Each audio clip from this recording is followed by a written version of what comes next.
Now, if you have any aspirations of becoming a glamorous young movie star, you may want to think twice.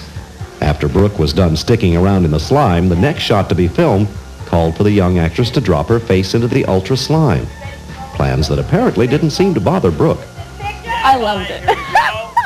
That sounds so corny.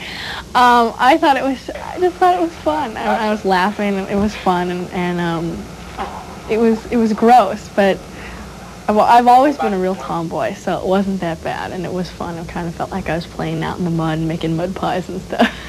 So it wasn't bad, and it was fun. And I could breathe. It was fine if I just kind of stretched my mouth a certain way, so it wasn't bad.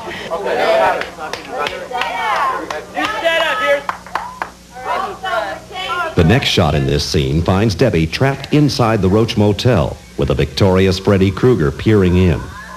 To accomplish this visual effect, the crew placed a rear projection screen just outside an opening on the set. Close-up footage of Freddy's eye, which was filmed earlier, is then projected on the screen behind Debbie, giving the illusion Freddy is watching. And then there is Brooke's mechanical co-star in the scene, yet another creation from Screaming Mad George.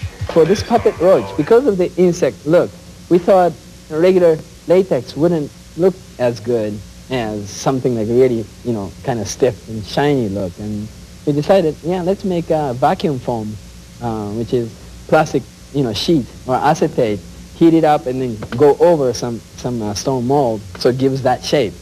So, and that's a clear, and we paint from behind, so it becomes like really look like an insect shell, and we, segmented it, and then we have a rubber inside, so it gets, soft in the inside and then really hard in the outside. Then it's time for Brooke to step into the full roach costume.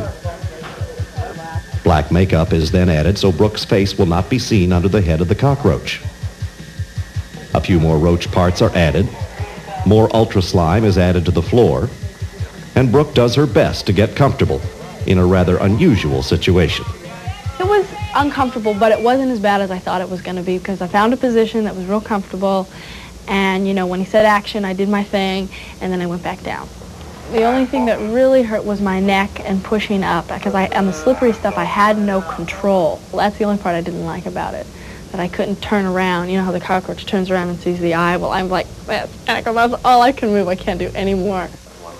Only through the efforts of the actors, Screaming Mad George, and the rest of the crew working as a team could this memorable special effects sequence come to life, as we see in this final version of the film.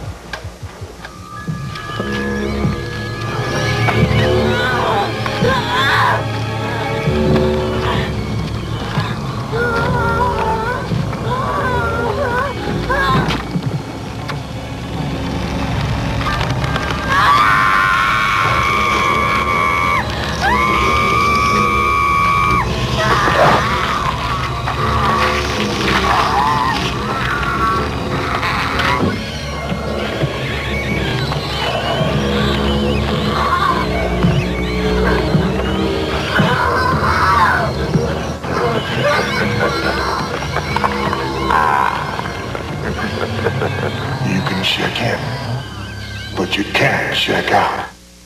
USA's Nightmare on Elm Street. When Freddy Krueger kills, he kills with humor and style. And in Nightmare on Elm Street 4, Freddy continues this tradition in a big way. Freddy never was one for letting his victims get away, and although the character of Joey, played by Rodney Eastman, survived Freddy in Part 3, you can probably guess that his luck runs out in Part 4. In Nightmare 3, Joey was seduced by a beautiful nurse who turns into Freddy.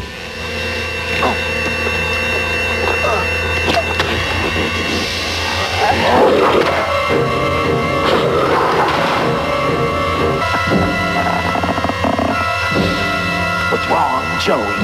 Feeling tongue-tied? In A Nightmare on Elm Street 4, another beautiful woman seduces Joey. This time, it's the poster girl of his dreams that comes to life. To create the illusion that poster girl Hope Marie Carlton has turned into Freddy, a diving tank was built to allow the actors to work underwater and to create the image that they've appeared inside the mattress of Joey's waterbed.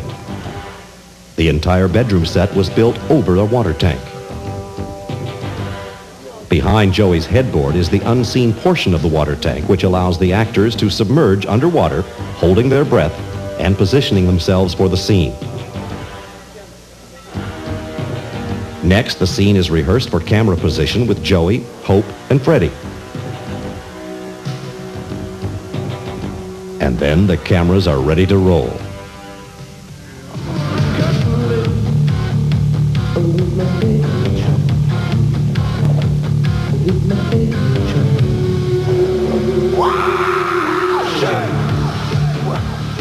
Wait.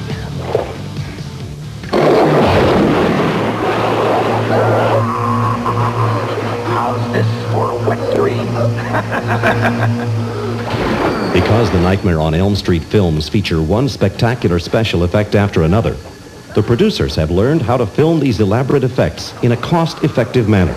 Special effects are very difficult, and the key to doing this inexpensively, why we can do these films inexpensively and most people can't, is because we run units that just do the things that take 6 hours. You want to do a makeup effect and it takes 6 hours, you can't have a whole crew standing around. You take a small crew. During the filming of the waterbed scene, a separate crew was on another soundstage filming yet another elaborate special effects scene. This time, the unlucky victim is Sheila, played by Toy Newkirk. Sheila has made the mistake of dozing off during a physics exam, which has allowed Freddie the chance to take her life. After some initial shots of Toy and the other actors in the scene are shot, the special effects crew gets to work. The scene calls for a mechanical arm to break through Sheila's desk and grab her while she's taking a test in the classroom. The mechanical arm is controlled by a crew member situated below Sheila's desk and out of camera range. It's extremely important for both the mechanical arm operator and Toy to understand how the scene will be played out. And with the help of Justin Clarenbeck of DreamQuest, the scene is rehearsed. That's right. There you go. Now Not on the rotating part. Yeah, yeah. Okay. Now pull down.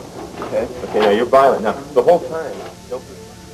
Rehearsal is complete, and cameras begin to roll. This is definitely one scene that will not only grab Sheila, but moviegoers as well. Paper.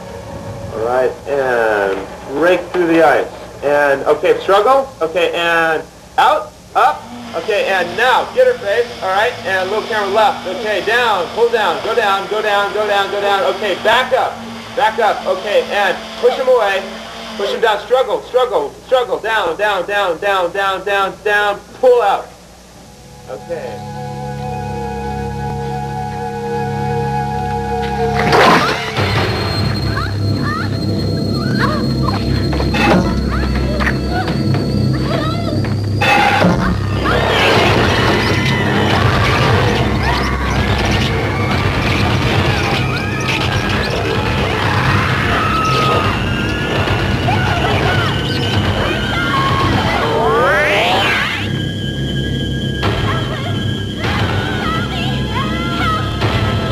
One of the challenges for all of the actors in the Nightmare on Elm Street movies is having to work with the mechanical as well as visual effects.